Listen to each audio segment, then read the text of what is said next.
Porter sa ating kilusan at lahat ng ating pinaglalaban, lagi-lagi na lang po. Sino po ang ating susunod na panauhin dito sa entablado? Isigaw niyo po! Enzo Recto! Anong naalakasan niyo?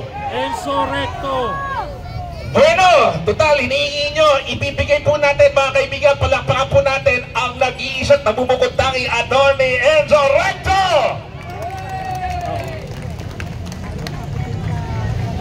Atty. Kumotorbo.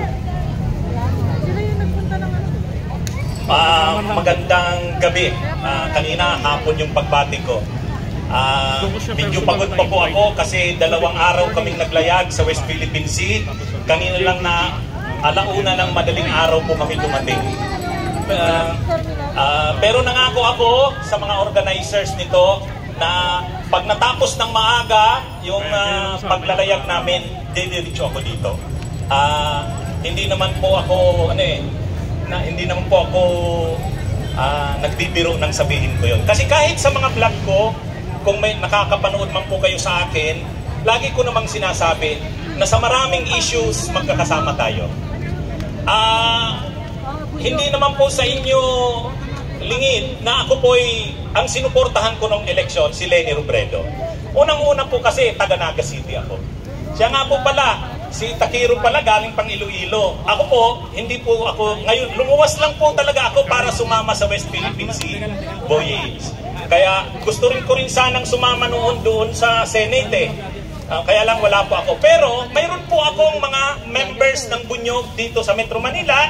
Sa susunod, pinakilala ko na po kay Rocky, yung aming leaders dito. Makakasama na po ninyo sila kapag may pagkilos ulit tayo. Kahit wala po ako. Ano po? Ngayon, siguro nagtatanong kayo, bakit sumasama ako dito kahit Leni Robredo ako nung nakaraang eleksyon? Ako po ang totoo, kaya ako Leni, kasi may ilang mga issues talaga na gusto kong mangyari.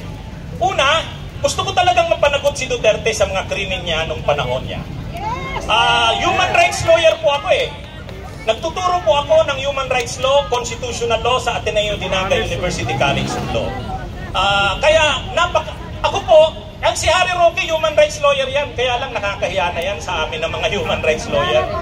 Dahil po talagang malapit sa akin ang human rights, kaya ako, sabi ko, kapag si Marcos ang nanalo, hindi yan mananagot si Duterte. Kaya si Leni lang sabi ko ang pipwede. Ang isa pang issue sa akin, West Philippine Sea. Sabi ko, si Marcos hindi yan magtitindig sa kasi si Duterte ang kakampi niya, itutuloy niya lang kung anong gagawin ni Duterte. Sabi ko si Leni lang ang pwedeng mag-stand against China. So yun yung mga dahilan bakit Leni ako at ayaw ko kay PBBM. Pero nagbago ang lahat.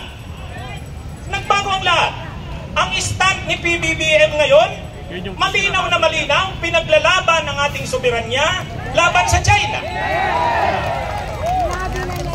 Pagdating sa pagpapanagot ng mga krimen nila Duterte, napanood naman natin ngayong linggong ito, pagbaba namin galing sa West Philippine Sea, nabasa, 2 araw akong walang balita.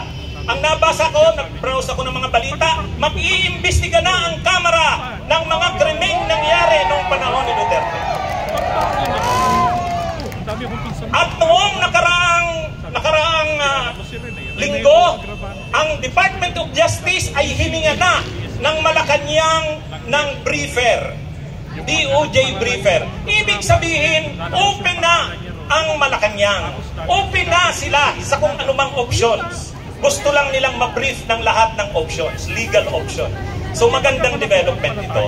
At dahil kayo mismo na mga solid Marcos supporters, kayo na ang humihingi na papasukin ng ICC, mag-cooperate ng ICC, at susuportahan din namin yan, susuportahan yan ng mamamayan. Sa tingin ko, sa tamang panahon, magbabago ang stand ni PBBM. Lalo na pag lumabas ang resulta ng investigasyon ng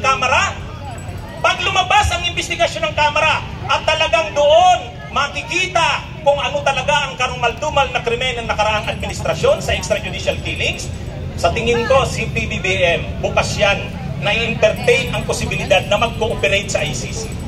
Lalo pa, may binuo nung nakalaang linggo na super human rights body. Sabi ko, Human rights ang isa sa mga programa ng administrasyong ito. Human rights lawyer ako.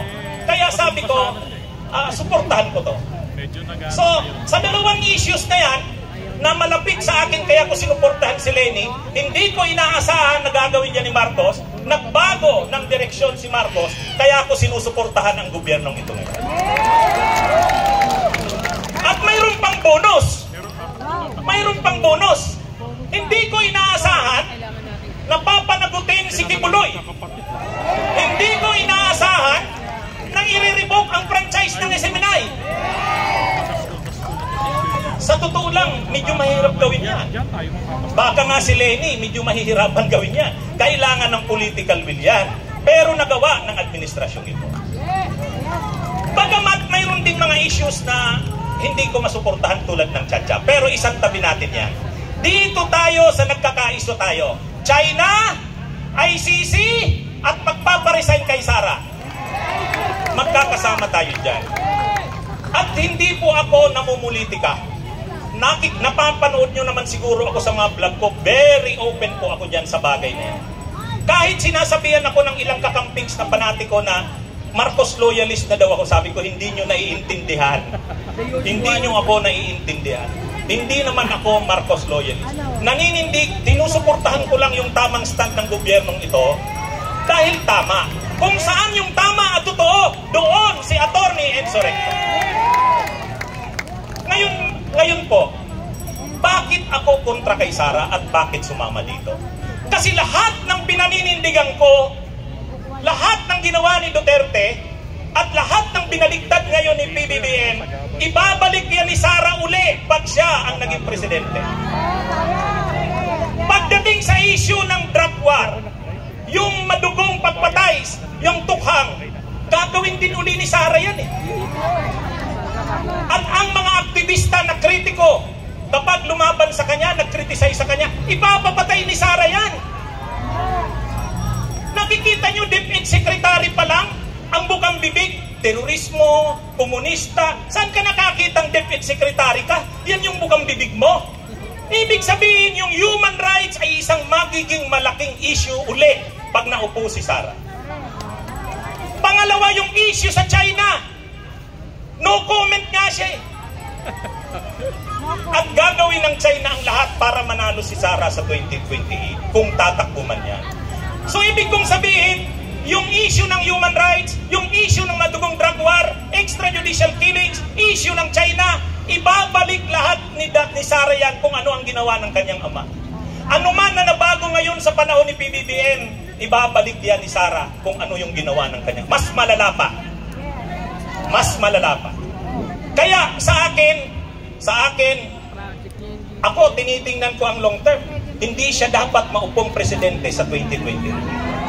At kung nagbabalak sila na patalsikin si PBBM at constitutional successor si Sara, siyang iluluklok, hindi po natin dapat payagan yan. At hindi rin natin dapat payagan na manalo yan sa 2028. Dahil lahat ng pagbabagong nakita natin ngayon ay ibabalik yan ni Sara sa kanyang ama. Kaya mukhang magiging matagalan ang ating pagsasama. Magiging matagalan. So yan po ang mga dahilan. Ang dahilan bakit ako ay sumusuporta sa mga stand ng gobyerno ni Marcos sa ngayon at bakit ako naninindigan laban kay Sara, hindi lang yung pagpaparesign niya sa DepEd, yung mga binabalak nilang patalsikin si PBBM at iluklok si Sara, hindi, wag natin payagan yan. At yung kung tatakbo man yan sa 2028, ang ikakampanya ko, kahit na sino, wag lang si Sara. Magandang gabi po sa inyong lahat. Magandang gabi. Maraming salamat, Attorney Enzo Recto.